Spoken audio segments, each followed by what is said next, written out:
my dear respected judges, all my teachers and all my friends. I am so glad to have this privilege to be able to speak before you.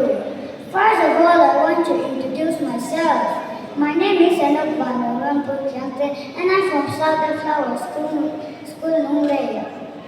I'm studying Standard 2. Today my topic is why I love my mother and father. We are God's children, as we're the children of God. The responsibility of the child is to obey the commandments of the lover. Therefore, the answer to love is obedience. Similarly, our parents are the gods of the earth that we can see with our eyes. My parents teach me important values like kindness, honesty, faithfulness, loveliness, and respect. That's why I love my mother and father. They are my first teacher. My parents showed me the right way to understand the meaning of life. They love me even when I make a mistake or do something wrong. They gave me good advice and forgive me and encourage me to do better.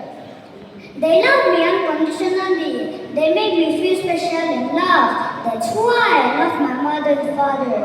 Finally, they make my life better every day because they always teach me how to pray to God. I am grateful for their love and care. Especially, they show me how to closer Jesus Christ to take somebody else. Thank you, Mom and Dad, for being the best parents in the world. They deserve it to love them back. That's why I love them so much. Thank you so much.